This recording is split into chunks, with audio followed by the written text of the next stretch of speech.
बिस्मिल्लाहिर्रहमानिर्रहीम। अस्सलाम वालेकुम मेरी यूट्यूब फैमिली, कैसे हो सब। दुआ है कि रब ताला तुहानू सब नू खैर खरीयत ना रखे, अपने हिफ्ज़ व अमान च रखे और तुहाडियां तमाम जायज़ ख्वाहिशां पूरियां फरमाए।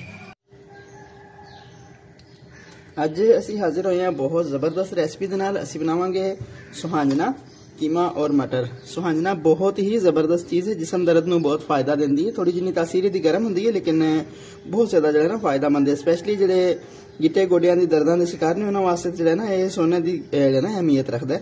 तो यह 1.5 पाव सुहांजना है साडा, और आधा किलो मटर ने जो कट के बीज जोड़े हैं दाने हैं कम अज़ कम पाव रह गए होंगे। तो आधा किलो ये बीफ का कीमा जाएगा। एक प्याली ये दही जाएगी। दही ये बहुत जरूरी होंगी है, वरना ये ना यदी खटास जी तुरशपन वो खत्म नहीं होता।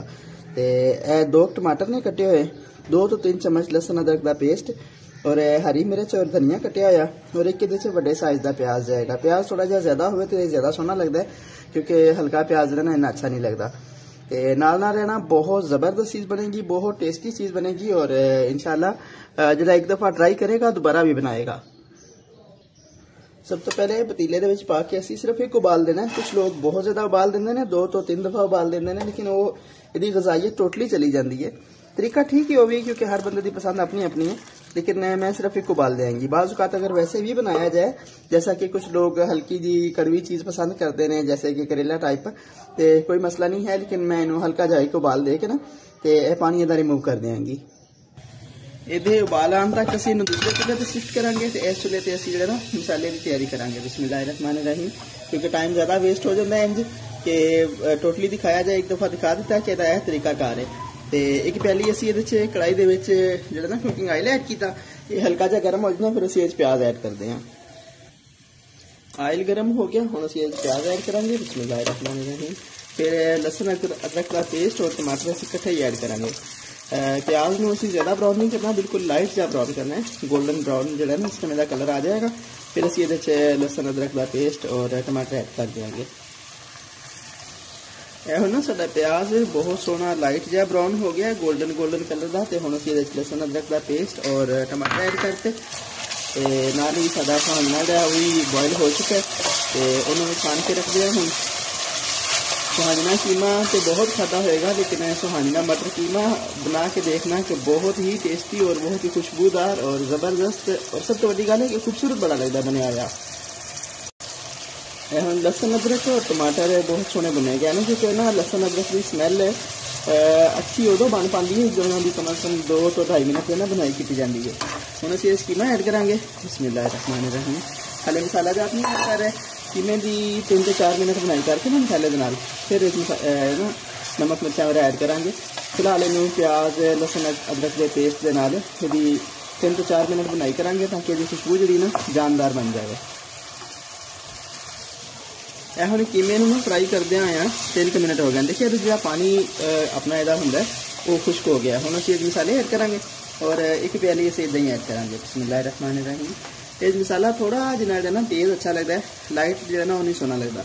1 चम्मच नमक पाई, 1 चम्मच छोटी जी ना अद्धी पौनी कुटी हुई मिर्ची पा दी, अद्धी चम्मच ये हल्दी चली गई, और थोड़ी जिनी काली मिर्च जाएगी, और सुरख मिर्च थोड़ी जिनी तेज़ जाएगी।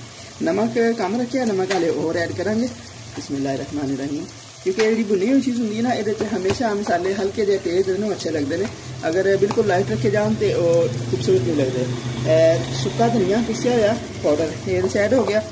तो हुण नाल ही असीं अग हल्की करके ये दही ऐड कर देंगे। बिस्मिल्लाहिर्रहमानिर्रहीम। ताकि दही के नाल ना ये खुशबू और टेस्ट दोनों चीज़ें बहुत जानदार बन जांदियां ने। और जिस प्याली दे विच असीं दही पा के ऐड कीते सी, उहदे च गुड़ सारा पानी पा के ऐड कर देंगे, ताकि प्याली अच्छे तरीके दे नाल साफ हो जाए। कोई चीज़ ज़ाया नहीं होनी चाहिए, क्योंकि अल्लाह पाक दी नेमतां ने इन्हां ज़ाया करन नाल जाए ना रिज़क च बहुत ज़्यादा कमी पैदा होंदी है।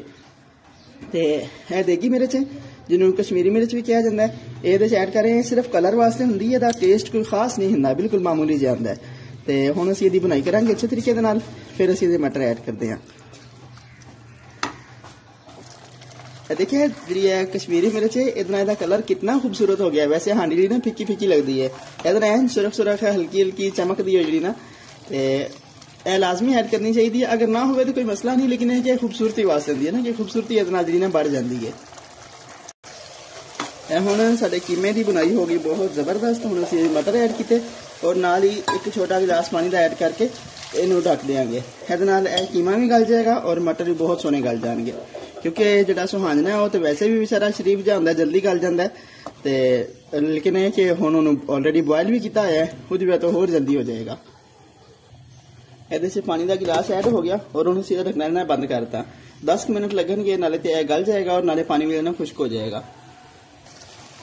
ਇਹ ਹੁਣ ਸਾਡੇ ਕੀਮਾ ਔਰ ਮਟਰ ਬਹੁਤ ਖੂਬਸੂਰਤ ਗਲ ਗਿਆ। 10 ਮਿੰਟ ਅਸੀਂ ਇਹਨੂੰ ਢੱਕ ਕੇ ਰੱਖਿਆ, ਫਿਰ ਥੋੜੀ ਦੇਰ ਓਪਨ ਰੱਖ ਕੇ ਇਹਨੂੰ ਪਕਾਇਆ ਤਾਂ ਕਿ ਪਾਣੀ ਸਹੀ ਖੁਸ਼ਕ ਹੋ ਜਾਏ। ਹੁਣ ਅਸੀਂ ਸੁਹਾਂਜਣਾ ਐਡ ਕਰਾਂਗੇ। बिस्मिल्लाहिर्रहमानिर्रहीम। बाज़ लोग निचोड़ के बिल्कुल पानी ਇਹਦਾ ਰਿਮੂਵ ਕਰ ਦਿੰਦੇ ਨੇ, लेकिन मैं नहीं रिमूव ਕੀਤਾ क्योंकि मैं उबाल भी सिर्फ एक ही ਦਿੱਤਾ है। तो ਹੁਣ ਇਹਨੂੰ ਓਪਨ ਰੱਖ ਕੇ ਪਕਾਵਾਂਗੇ 5 ਤੋਂ 7 ਮਿੰਟ। ਜਿਸ ਟਾਈਮ ਇਹ ਸਹੀ ਭੁੰਨਿਆ ਜਾਏਗਾ, ਇਹਦਾ ਟੇਸਟ ਜਿਹੜਾ ਹੈ ਉਹ ਯਕਜਾਨ ਹੋ ਜਾਏਗਾ, ਫਿਰ ਅਸੀਂ ਇਹਨੂੰ ਡਿਸ਼ ਆਊਟ ਕਰਾਂਗੇ। ਇਹਦਾ ਬਹੁਤ ਜ਼ਿਆਦਾ ਟਾਈਮ ਪਕਾਉਣ ਤੇ ਨਹੀਂ ਲਗਾਉਣਾ ਇਹਨੂੰ। लो जी 7-8 मिनट हो गए ने सुहांजना ऐड करने बाद दी बुनाई करदे होए ते बहुत सोहनी साडी हांडी रेडी हो गई है। हुण असीं फ्लेम बंद कर रहे हैं और डिश आउट करके तुहानूं इहदी फाइनल लुक दिखांदे हां। बिस्मिल्लाहिर्रहमानिर्रहीम। देखा कितना खूबसूरत लग रहा है ना, मोतियां इतना चमकन दिया आया।